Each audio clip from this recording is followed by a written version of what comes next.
इस वीडियो में हम आयुर्वेद के बहुत ही महत्वपूर्ण विषय द्रव्य गुण शास्त्र के अंतर्गत एकल द्रव्य औषधि कर्पूर की चर्चा करेंगे, जिसके अंतर्गत हम इस कर्पूर द्रव्य का सामान्य परिचय, इस कर्पूर द्रव्य की संरचना, गुणधर्म, रोगों में प्रयोग होने वाली मात्रा और विशिष्ट प्रकार के औषधि योगों के बारे में जानेंगे। तो इस संपूर्ण जानकारी को अच्छे से जानने और समझने के लिए वीडियो को अंत तक जरूर देखिएगा।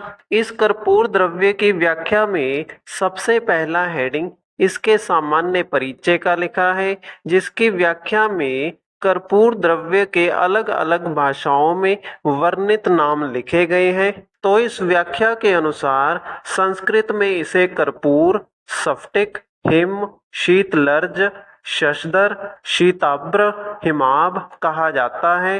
हिंदी में इसे कर्पूर कहते हैं, मराठी में कापूर कहा जाता है। इसके अलावा गुजराती में कपूर, फारसी में कापूर, बंगाली में कापूर, मलयालम में कर्पूरम, तेलुगु में कर्पूरमु, कन्नड़ में कपूर, अंग्रेजी में कैम्फर, लैटिन में सिनामोमम कैम्फोरा कहा जाता है। इसके बाद अंत में कर्पूर की कुल लिखी गई है, जिसका नाम लोरेसी लिखा गया है। इसके बाद अगला हेडिंग कर्पूर के वनस्पतिक परिचय का लिखा है, जिसकी व्याख्या में लिखा है कि कर्पूर के वृक्ष 60 से 70 फीट ऊंचे होते हैं, जो भारत के देहरादून, कर्नाटक एवं नीलगिरी की पर्वत श्रृंखलाओं में एवं चीन, जापान में अधिकतर मिलते हैं। तो इस व्याख्या के अनुसार कर्पूर के वृक्ष 60 से 70 फीट की ऊंचाई वाले होते हैं, जो कि पर्वतीय क्षेत्रों में पाए जाते हैं। भारत में यह देहरादून, कर्नाटक और नीलगिरी के पर्वतीय क्षेत्रों में पाए जाते हैं। भारत के अलावा चीन और जापान में भी कर्पूर के वृक्ष ज्यादा मात्रा में पाए जाते हैं।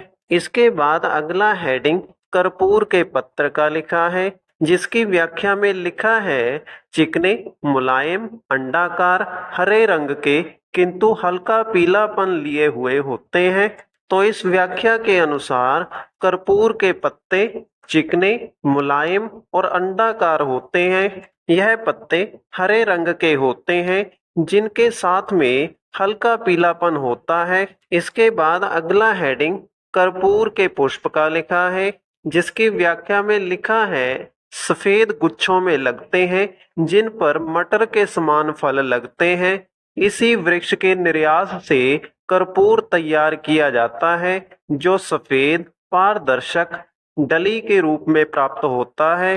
तो इस व्याख्या के अनुसार कर्पूर के पुष्प अर्थात फूल सफेद रंग के होते हैं, जो कि गुच्छों के रूप में लगते हैं।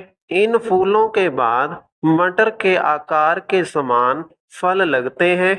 इसी वृक्ष के निर्यास अर्थात गोंद से कर्पूर नामक औषधि तैयार की जाती है।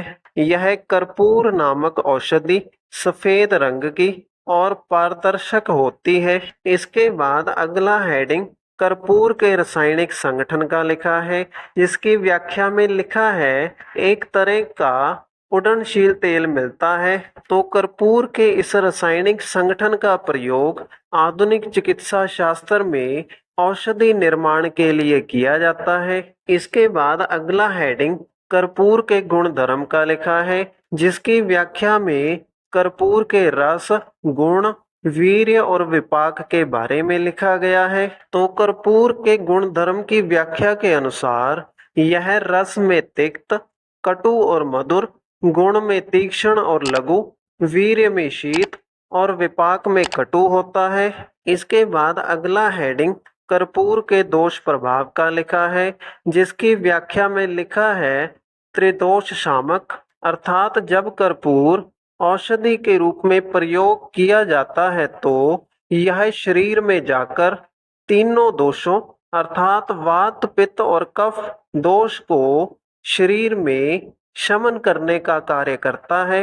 इसके बाद अगला हेडिंग कर्पूर के रोग प्रभाव का लिखा है, जिसकी व्याख्या में उन रोगों के नाम लिखे गए हैं जिनके लिए कर्पूर या कर्पूर से बनी हुई औषधि का प्रयोग किया जाता है। इन रोगों में विसूचिका, हृदय अवसाद, न्यून रक्त भार, अरुचि, सर्दी, मूत्रकृच्छ, क्लैब्य, आमवात, वाजीकरण, ज्वरघन, दुर्गंधहर, वात अनुलोमन का नाम लिखा गया है। इन रोगों में विसूचिका का अर्थ हैजा रोग है। हृदय अवसाद का अर्थ हृदय रोग और अवसाद अर्थात डिप्रेशन का एक साथ होना है। न्यून रक्तभार अर्थात लो ब्लड प्रेशर का होना। अरुचि अर्थात खाने के प्रति रुचि ना रहना। सर्दी अर्थात उल्टी लगना। मूत्रकृच्छ अर्थात मूत्र का बहुत कम मात्रा में आना। क्लैब्य का अर्थ नपुंसकता होना। आमवात का अर्थ जोड़ों में दर्द होना। वाजीकरण का अर्थ संभोग शक्ति का कम होना। ज्वरघन अर्थात बुखार को ठीक करने वाली औषधि होना। दुर्गंधहर अर्थात शरीर की दुर्गंध को कम करने वाली औषधि। वात अनुलोमन अर्थात वात दोष को शरीर के गुदा मार्ग से बाहर निकालने में सक्षम होना।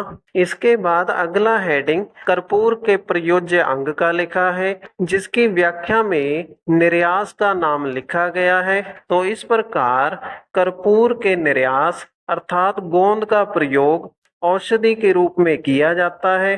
इसके बाद अगला हेडिंग कर्पूर की मात्रा का लिखा है, जिसकी व्याख्या के अनुसार कर्पूर की एक सामान्य वयस्क के लिए मात्रा 125 मिलीग्राम से 250 मिलीग्राम लिखी गई है।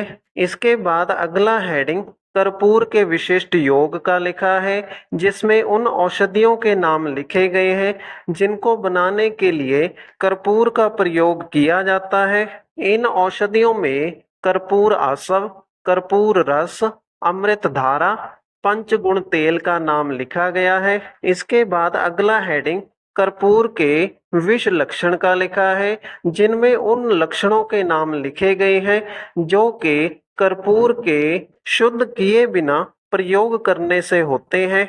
इन लक्षणों में सर्दी अर्थात उल्टी होना, उत्क्लेश अर्थात मन मिचलाना, भ्रम अर्थात याददाश्त कमजोर होना, शीत स्वेद अर्थात शरीर में ठंड लगते हुए पसीना आना, मूत्र आघात अर्थात यूरिन का कम होना, आक्षेप अर्थात चक्कर आना और संन्यास अर्थात दिमाग की कार्य शक्ति में असंतुलन होना।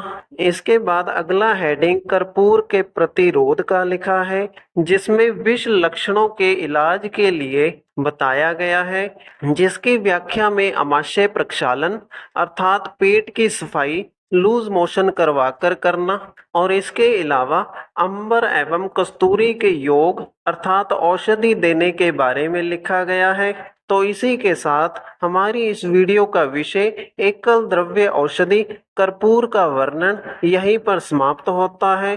अगर आपको वीडियो अच्छा लगा तो वीडियो को लाइक करें और इसी प्रकार से आयुर्वेद से संबंधित निरंतर वीडियोस प्राप्त करने के लिए हमारे चैनल को सब्सक्राइब करें।